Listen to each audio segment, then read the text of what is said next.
आज की खबर से खबरदार। आज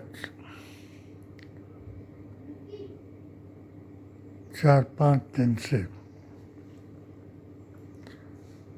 एक ही खबर चल रही है कि हिमाचल प्रदेश में सुक्खू जी ने इस्तीफा दे दिया। क्यों नहीं दिया और कब सरकार गिरेगी और कौन गिराएगा? पहले तो मैं उन लोगों की इंट्रोडक्शन अपनी इस राजधानी की कहानी से करा दूं कि जो लोग आज सत्ता छीनने में लगे हैं, प्रजातंत्र का गला घोटने में लगे हैं और सर्वधर्म सौहार्द को बिगाड़ने में लगे हैं और संविधान की धज्जियां उड़ाने में लगे हैं, वो लोग कौन हैं? बहुत से लोग भारत की आज़ादी के इतिहास को जानते हैं,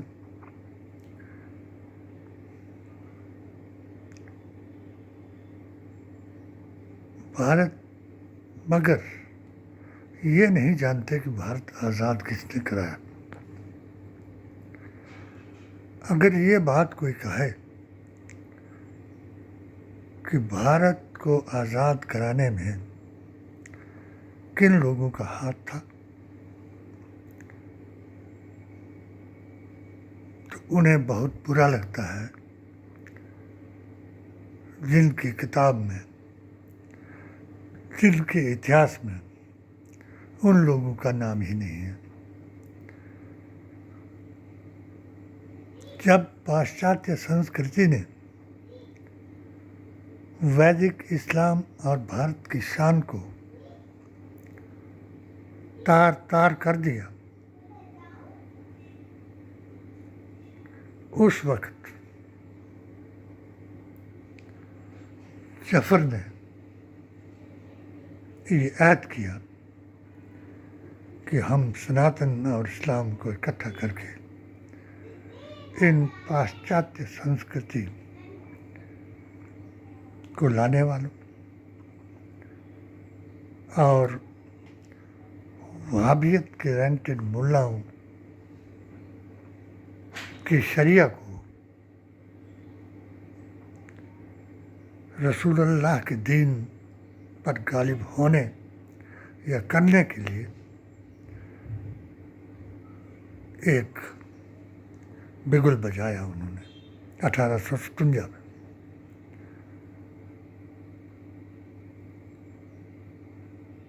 और उस बिगुल को ये जो दो लोग हैं जिनकी मैं बात बार बार करना चाहता हूँ, ये दो लोग वो हैं, एक वो हिंदू जिनको हिंदुत्व के नशे में कुछ भी कराया जा सकता है, और एक वो लोग जो अपने आप को बातिल नज़दी, यजीदी और वहाबी की शरिया के मुताबिक मुसलमान समझते हैं।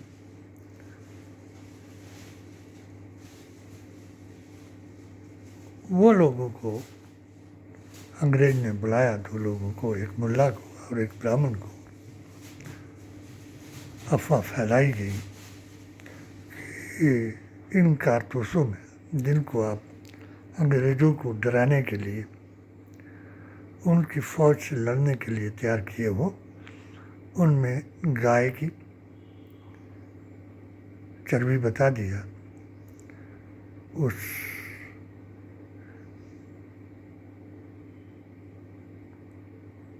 पेंशन भोगी हिंदू ने, और सुअर की चर्बी बता दिया उस वजीफाखोर मुल्ला ने। और ये हमारी आज़ादी की जंग जो थी वो 57 साल पीछे चली गई।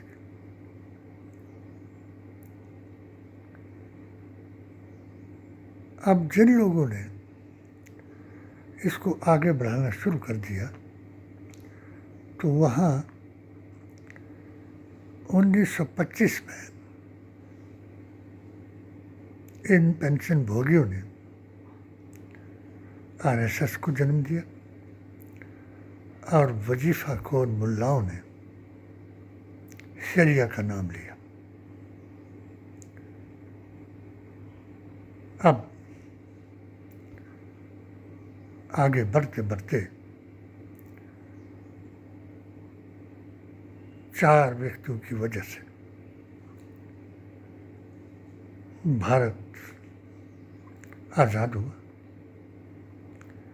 और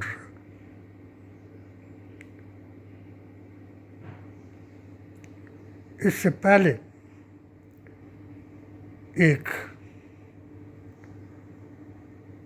मुल्ला का दिन जो है वो कामयाब हो गया बद अकीदा की इक़्तिदा करने से।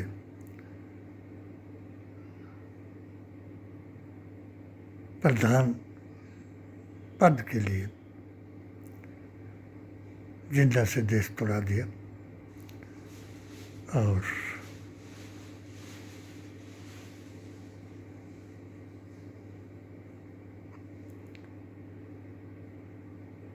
महात्मा गांधी,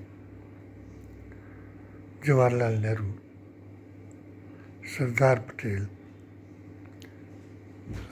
ने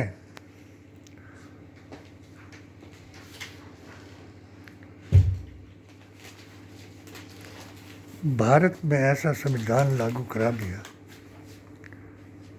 जिसका वजूद सारांश सर्वधर्म सौहार्द का था। और जिन मुसलमानों ने ये आज़ादी की जंग आरंभ की थी उनको आर्टिकल 25 के अनुसार अपने तरीके से पूजा करना, खाना पीना, उठना बैठना, चलना पहनना ये अधिकार दिया। प्रीच करना, अपने मज़हब की अच्छाई को दूसरे तक पहुंचाना और दूसरे की मज़हब में दखल अंदाजी कभी न करना। और धारा 25 से 41 तक इसमें सभी धर्मों का वो दिया गया, जिसे सूरा 62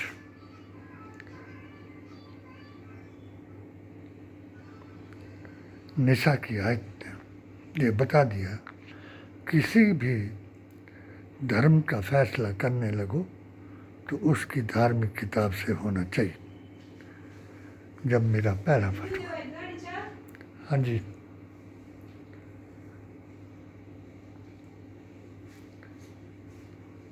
बाबरी मस्जिद पर इसी आयत के मुताबिक वेदांती जी महाराज को मैंने बताया कि हमारे किताब में ये लिखा है कि किसी भी मज़हब का फैसला उसके धर्म की किताब से होना चाहिए। इसलिए राम मंदिर का फैसला रामायण से होना चाहिए। ये दशरथ का महल था और मर्यादा पुरुषोत्तम का जन्म, जिसे हम त्रेता युग का अवतार और मुल्क हिंद का इमाम मानते हैं, उसका जन्म इसमें हुआ। इसमें अड़चन ये थी कि जो ज़मीन थी वो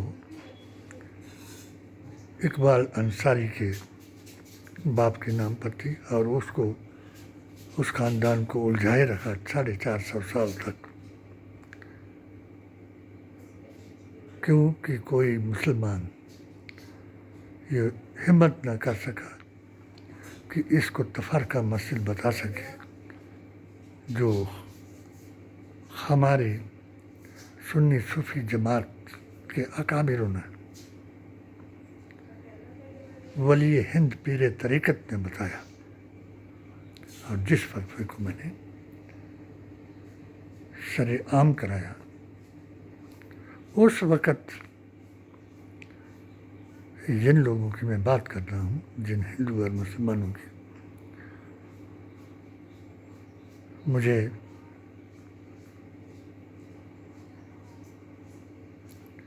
मोदी मिशन का महामंत्री बनाया। उधर से ये बुर्के में ढकने वाले ओवैसी जी और मस्जिद तफरका को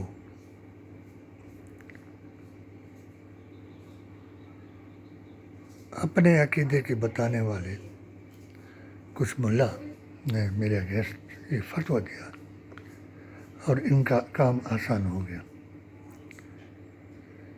क्योंकि इस जमात का काम, जो ट्रेनिंग इनको दी गई निक्कर और उसमें, तो वो सिर्फ मुसलमानों को मारने की ट्रेनिंग थी। देश की रक्षा तभी होगी जब मुसलमान यहाँ नहीं रहेगा, जो आज हम देख रहे हैं। और बहुत से कांग्रेस वाले भी इस बात को डर रहे हैं कि अगर हम मुसलमानों को अपने साथ मिलाएंगे या उनकी किसी बात को सुनेंगे तो हमारे वोट कम हो जाएंगे।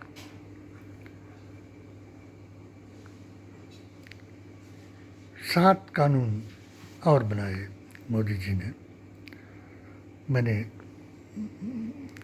भारतीय संविधान, कुरान और नबी की जुबान से इन पर भी फतवा दिया, जिसमें सबसे पहला फतवा मेरा परिवार नियोजन जायज़ है, गाय की कुर्बानी नाजायज़ है,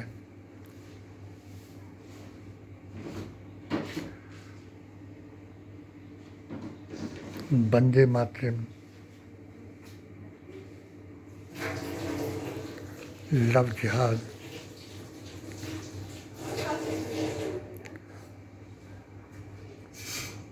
धर्म परिवर्तन, मुर्ता हलाला पर मेरा हर फतवा नबी की जुबान से था,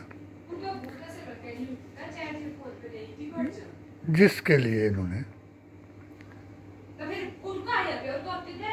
मुझे आपस में ही लड़ा कर मरवाने का प्रोग्राम बनाया। इसलिए मैं मोदी मिशन से इस्तीफा दे करके ऑल इंडिया सुन्नी सूफी जमात का गठन किया और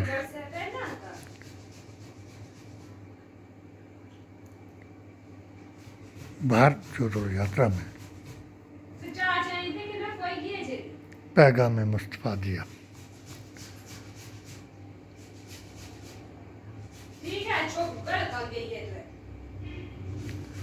जब ये मुस्तफा का पैगाम शरे-आम हुआ तो इनका काम आसान हुआ कि हम लोग आपस में ही लड़ते गए, एक दूसरे पर फतवे देते रहे। कोई बरेलवी बन करके देवबंदियों को काफिर कहता गया और कोई देवबंदी मुशरिक समझ करके दरबारे मुस्तफ़ा से हमको बाहर निकालता गया। और ये दोनों का काम था, जो इनका मिक्स एजेंडा था कि दरबारे मुस्तफ़ा से, दरबारे वली हिंद से बाहर कराना और आपस में लड़ाना। 2013 से ये गुप्त एजेंडा चला, जिसका साथ 3 साह का साथ हम सब ने दिया। मगर जब हमारा तीसरा साह, सबका विश्वास टूट गया, तो हमने इस अपनी जमात की तरफ से 2022 के चुनाव में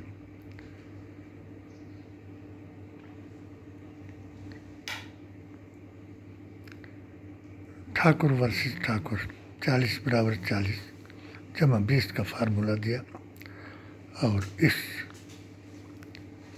यशस्वी मुख्यमंत्री को बनाकर भारत में हिंदू बहुल स्टेट में कांग्रेस को जिताने का रिकॉर्ड बना दिया।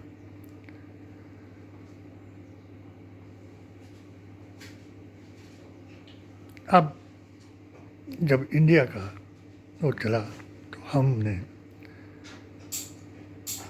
पीडीए यानी पिछड़ा वर्ग, जिसमें सभी जात जमात और धर्म का आदमी,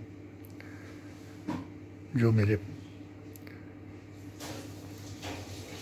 उस इंटरव्यू में था कि भारत को भारतीय संविधान की रक्षा करने के लिए और सबको अधिकार दिलाने के लिए 2 चीज़ों की बेहद ज़रूरत थी।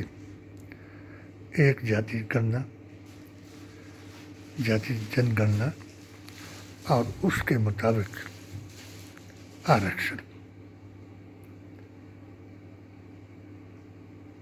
दूसरा, कोई भी अपने मज़हब की प्रेरित करे या प्रसारण करे या तबलीग करे, तो वो अपने अकाबिर के तरीके पर करे, यानी दीन इस्लाम जो है वो रसूलुल्लाह का दीन है, उसके ऊपर करे। आर्य समाज वाला दयानंद जी के ऊपर, गुरु संत समाज जो है रविदास वाला रविदासिया, कबीरपंथी से। क्योंकि जिसने अपने अकीदे को बदला, मानो उसने अपने धर्म को बदला, और धर्म परिवर्तन करना ही सबसे बड़ा अभिशाप है, जिसके लिए मैंने मोदी मिशन से इस्तीफा दिया था। और मोदी जी के पास वो लोग अध्यक्ष बनने के लिए औहदे और पैसे के लिए तिलक लगा लिया, और यहाँ भी ऐसा हुआ। हिमाचल प्रदेश में किया किसने? उन्हीं लोगों ने जो आज इस्तीफा मांग रहे हैं सुक्खू जी से। हमें कोई फर्क नहीं पड़ेगा, क्यों कि जब मैंने मोदी जी से भी DDT के आधार पर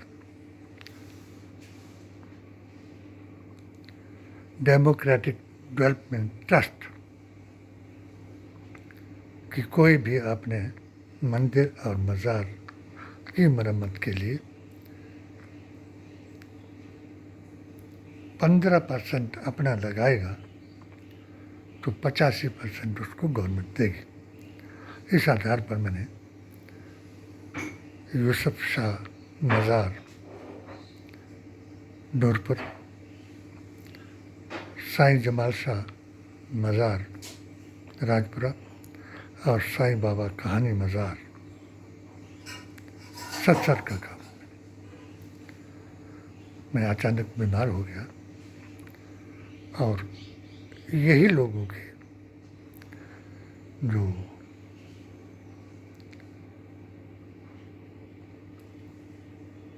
पैसे, ओहदे और औरत के लिए कुछ भी कर सकते हैं, उन्होंने, मैं चंडीगढ़ था और बहुत सी अफवाहें फैला करके मुझे जेर करने के लिए सत्सर मज़ार को गिरा दिया, कम्युनिटी सेंटर को गिरा करके एक शेड पर जो पैसा सेंक्शन था वो लिखा दिया और मेरी ज़मीन को कागज़ बदल करके बिका दिया, मेरी दुकान को जला दिया। क्यों? कि मैंने पहला अहद जो था, मैंने चुरा मुक्ति मोर्चा का अध्यक्ष बन करके 65 साल में के बाद चुरा के क्रांतिकारियों से क्रांति करा करके उसको आज़ाद कराया और शहरी लोगों को बाहर का रास्ता दिखाया। 2 कंस्टिट्यूंसी में हमारे माननीय हर्ष महाजन जी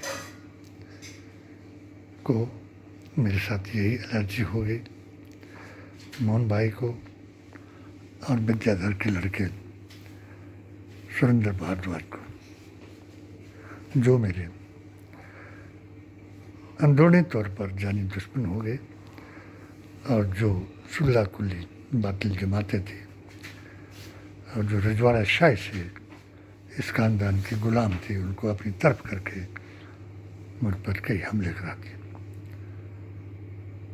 हमने सुखू जी के चेहरे पर ये अभियान चलाया था और 40 सीटें इनकी आई कांग्रेस की।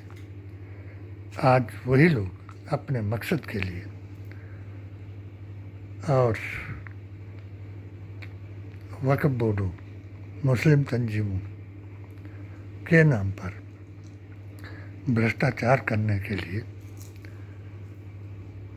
और अपने चहेतों को, चाहे वो उसके काबिल है या नहीं है, आगे बढ़ाने के लिए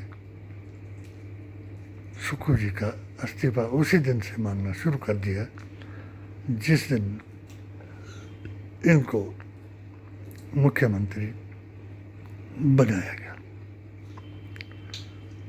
मेरी बीमारी की हालत में मुझ पर कई हमले कराए गए और जिनका एक सबूत आज जिस खबर से मैं आगाह करना चाहता हूँ कि एक षड्यंत्र है इन मिली भगत का, कि जो लोग आरएसएस और विश्व हिंदू परिषद को मुबारकबाद दी, जिस मंदिर को बनाने का हमने फतवा दिया, और वही लोग आज बजाय मंदिर बनाने वालों को मुबारकबाद देने की बजाय विश्व हिंदू परिषद और आरएसएस को मुबारकबाद दी। और जिस कांग्रेस ने इनके इनविटेशन पर जाने का मना किया, उसी कांग्रेस के सरदार बनने वालों ने जाकर के वहाँ मोदी जी को सलाम किया और आरएसएस और विश्व हिंदू परिषद को इसका मुबारकबाद दिया। मुबारकबाद के पात्र हम थे जिन्होंने इस मसले को 450 साल के बाद उलझे हुए मसले को सॉल्व कराया। मुबारकबाद का पात्र वो इकबाल अंसारी था जिसने मेरे फतवे की तायीद की। और आज जो पर्यवेक्षक आए हुए थे, जिस खबर ने पीडीए को हिला दिया कि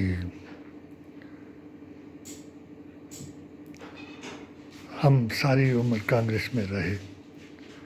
तुम सारी उम्र कांग्रेस में इसलिए रहे कि रजवाड़ा शाही जब खत्म हुई तो राजाओं का राज जब चले गए तो जो चालाक राजा थे उन्होंने फट कांग्रेस को ज्वाइन कर लिया और वो आज तक राज करते रहे।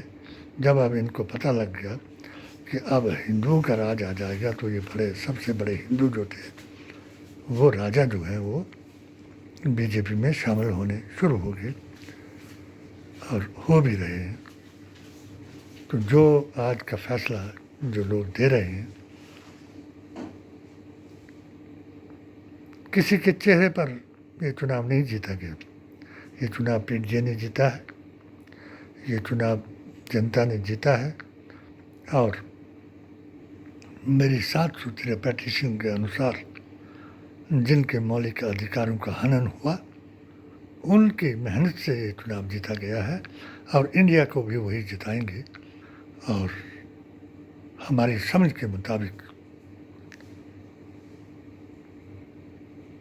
जो लोग मीडिया वाले कर रहे हैं, रोज़ ये खबर सुनी जा रही है कि आज इस्तीफा दे दिया, कल वो दे दिया, अभी भी कोई कुछ नहीं बिगड़ा है। जो लोग सुक्खू जी को इस्तीफा देने के लिए कह रहे हैं और 3 आदमियों के कहने पर 32 को झुका रहे हैं, वो कभी कांग्रेसी नहीं हो सकते, वो कांग्रेस के दुश्मन हैं। कठोर फैसला लेने की बात जो केंद्र सरकार कर रही है तो ऐसा कठोर फैसला किया जाए कि जो जहाँ जाना चाहता है उसको जाना दिया जाए, क्योंकि वोटर जो है वो बनाता है।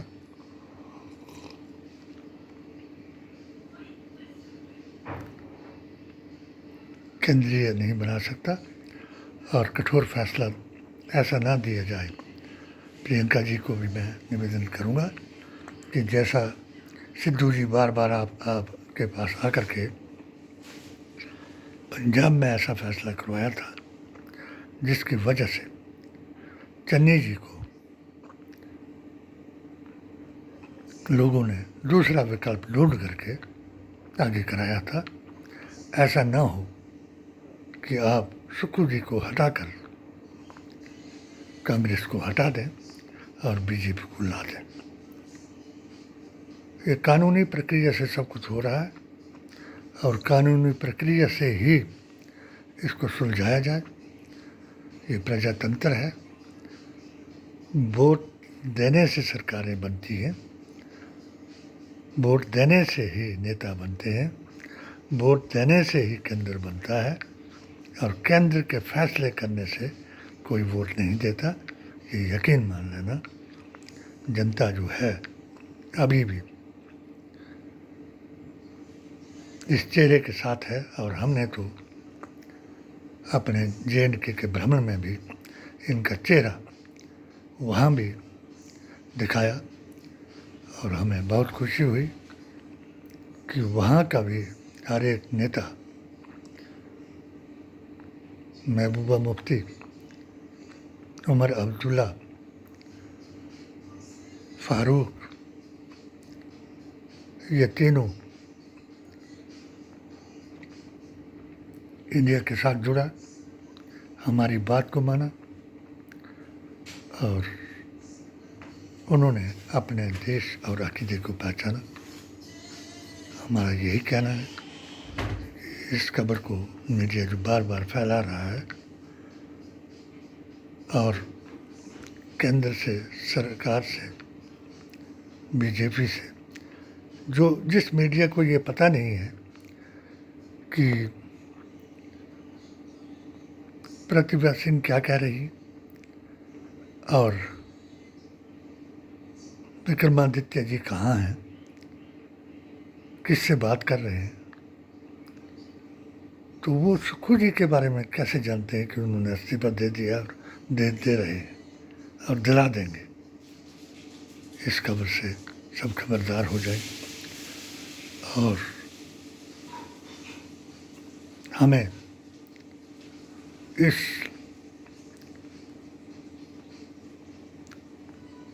धन, धर्म और धमकी देने वाली सरकार से निजात दिलाए। जय हिंद, जय भारत।